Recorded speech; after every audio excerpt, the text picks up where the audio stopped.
Magandang araw po mga kapraps. Dito tayo ngayon sa bayan ng Liliw, Laguna. Mayroon akong property na i-offer sa inyo, isang farmland na katabi po ng magandang ilog.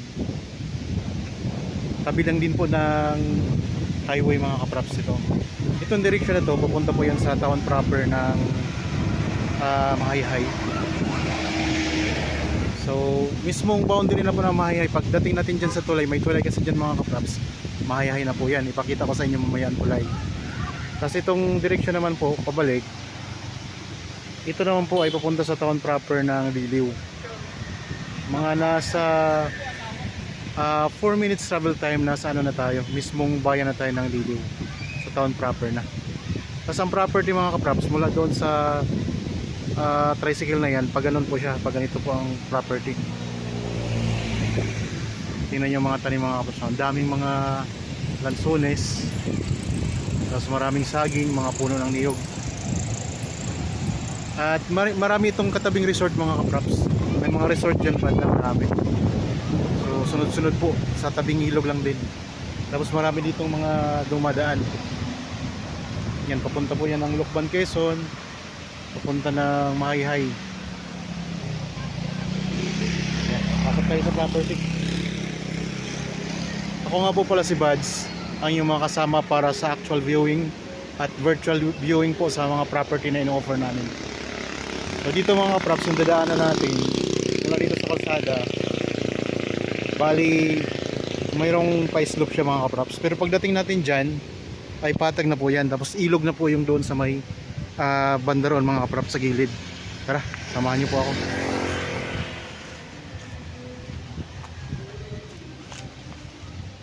Yan, dito na tayo mismo sa loob ng property.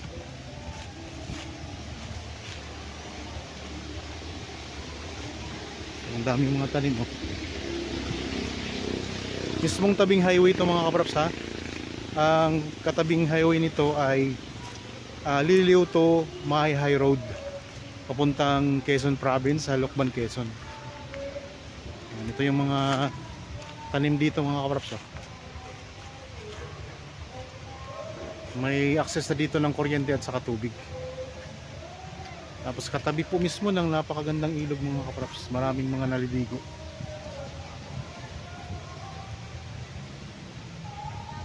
Yung property, ang sukat po nito ay 5,800 square meters. Yan. Accessible po siya.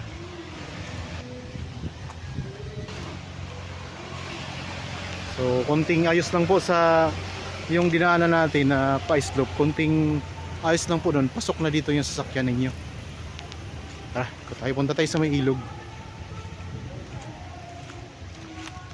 Ayun lang ang highway mga kapraps. Mismong tabi lang tayo. Pwede kayo dito maglagay din ng maliit na tulay o kaya culvert mga kapraps, papasok dito para maipasok yung sasakyan.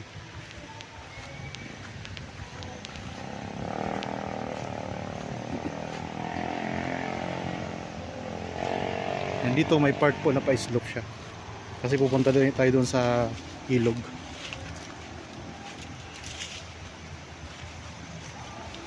Katabi lang din po ito ng tulay. Kasi Mahayhay na po yan dyan. Boundary na po yan ng Mahayhay. Pero itong property, sakop po ito ng Liliw.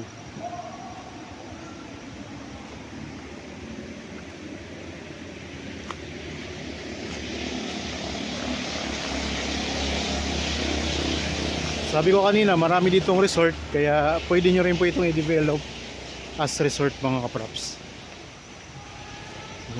Ang boundary nito, ito ng katabi mismo ng ilog na. Yan, ang easement kasi itong ilog. So ang easement ng ilog, hindi na po yan sakop ng property kasi gobyerno na po yan. Pero ang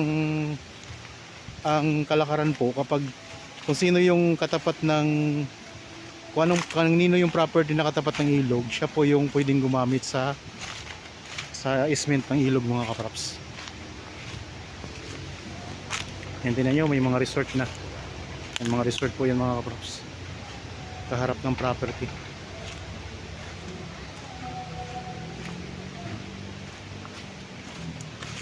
Yan, mga tanim din na kawayan kasi ito yung ilog mo.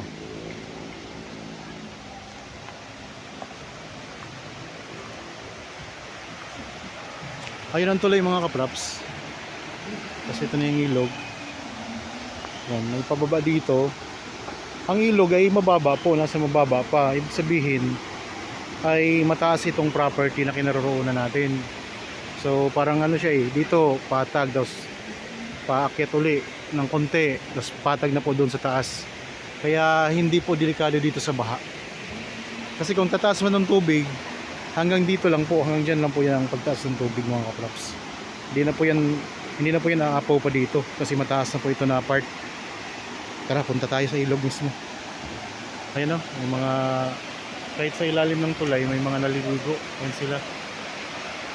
Ayan, naliligo. Kasi malinis yung tubig dito Galing po ito sa bundok. Wala pong dinadaan ng mga kabahayan. So mismong galing sa bundok yung tubig, kaya malinis po siya. Hindi siya marami ditong mga naliligo. Okay, baba tayo. Dito na tayo mga kaprap sa ilog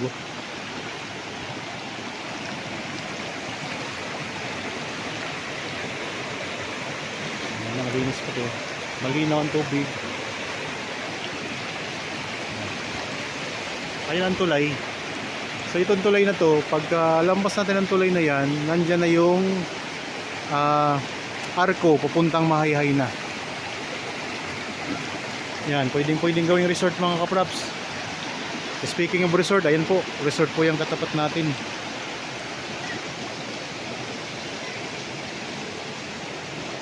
So kung kayo po yung naghahanap ng property na tabing ilog, yan, pwede nyo itong i-consider sa inyong pagpipilian mga katraps.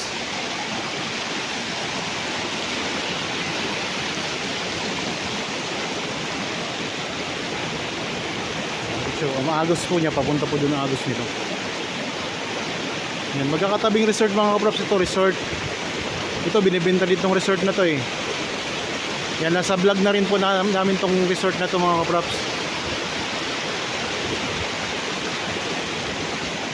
Tapos yung katabi nitong resort na to, may resort din doon nakatabi. Yan, may malaking kahoy dito.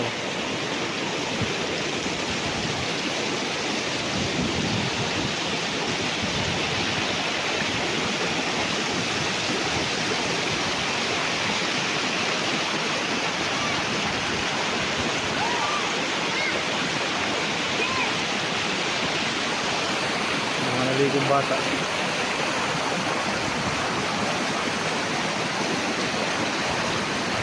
So yan lang po ang property mga kapraps. Ayan na mismo ang property. Maraming mga lansones ang loob kanina, yung dinaanan natin.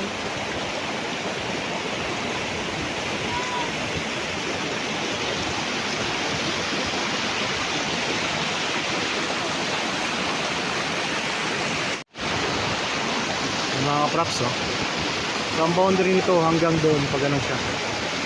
Yung boundary ng property. Yan, may nakuhang katang yung bata buhay pa. Yan, ikot ko lang ang camera mga kapraps.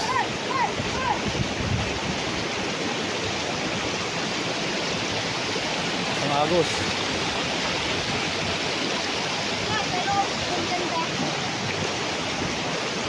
Okay, balik na tayo doon sa property. Balik na sa taas. Oh.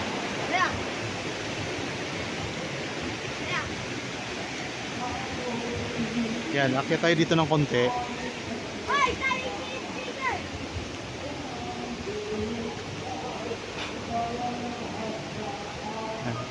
So dito mayroon ditong, ito isment pa to ng ilog mga kapraps. So lampas kalahating hektarya ito 5,800 square meters.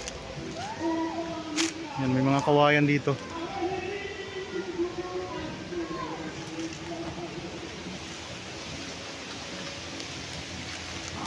Tapos wala dito, ito'y patag. Tapos aakyat naman tayo ulit. Nandun yung mga maraming mga lansones. Pwedeng i-develop mga kapraps as resort. yan ang mga sasakyan. Maraming mga nadaan dito.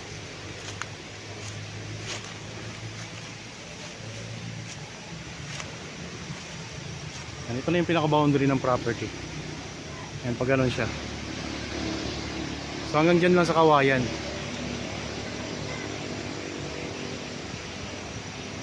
Basta yan lang ang ilog mga kaprops.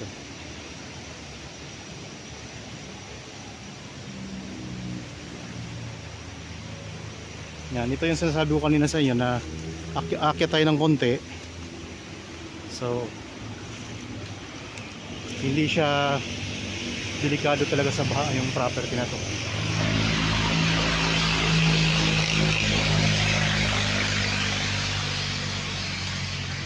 Niyog, mga lansones, saging, yan yung mga tanim dito.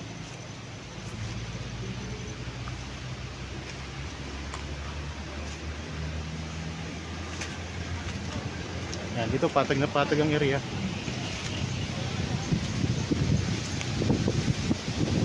Yan, malakas ang hangin mga kaprops. Kaya dinig nyo sa video, ang lamig dito.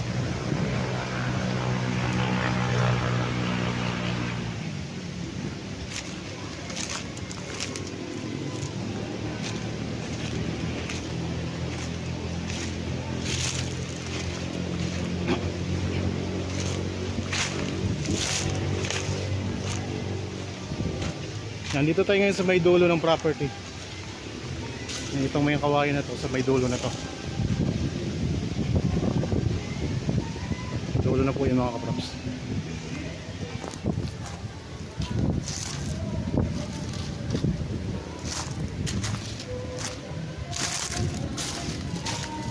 Yan, dyan tayo galing kanina. Sa mababang bahagi na yan. Galing tayo dyan kanina, ayan ang ilog. Tapos yung kalsada, ayun lang.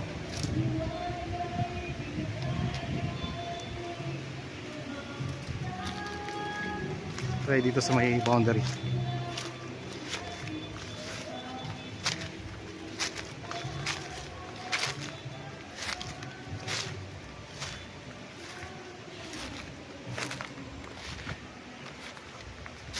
Meron din palang puno ng kakao dito.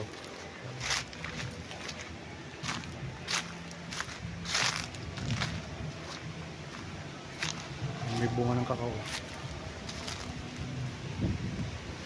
Dito sa area na to maraming saging.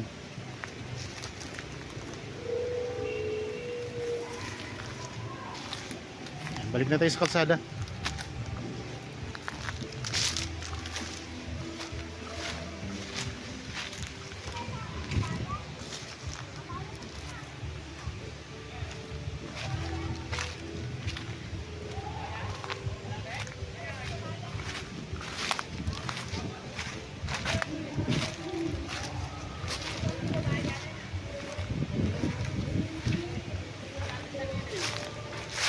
Okay, dito na tayo mga kaprop sa kalsada.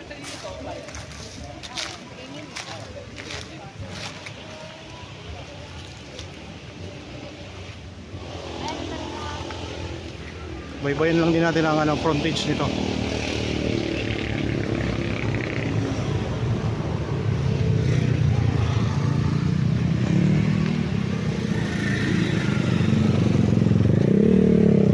Yung boundary niya, yung may tricycle.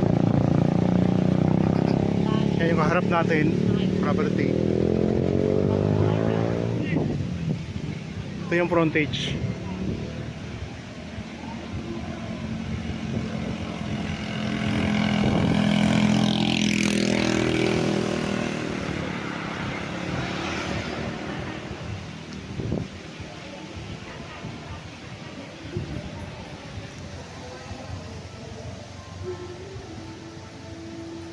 Yung mga lansones mga kaprops, dami.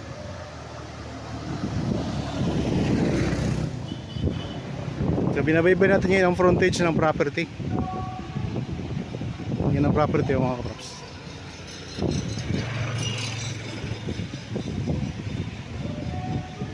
Farmland. Pwedeng i-develop as resort.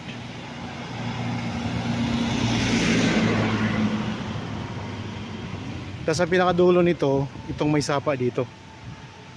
Yan, puntahan natin yung sapa.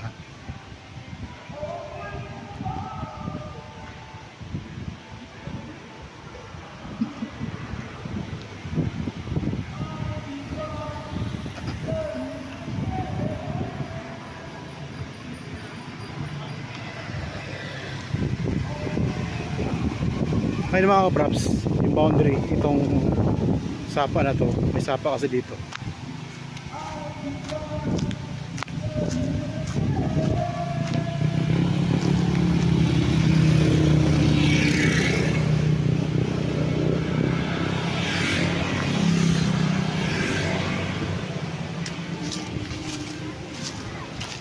Ito na ang boundary mga kapraps. Tapos yan, hindi na to sakop ito nandito. Ito lang po. Mula dito sa sapa na to, papunta po yan ng ilog ang sapa na yan. So pag ganito po. So mahaba-haba din po ang frontage nito mga kapraps. Mga lampas 50. Mga kulang-kulang 50 meters, mga ganun po mga kapraps ang frontage nito. Okay, sana nagustuhan niyo pong property na in-offer ko sa inyo ngayon. Para po sa mga bago pa lang sa aking channel at napadaan lang dito sa aking channel, huwag niyo pong kalimutan mag-subscribe at pindutin na rin po ang notification bell para lagi kayong updated sa mga property na i-offer namin. Maraming salamat po, lagi tayong mag-iingat at God bless po sa ating lahat mga kapraps.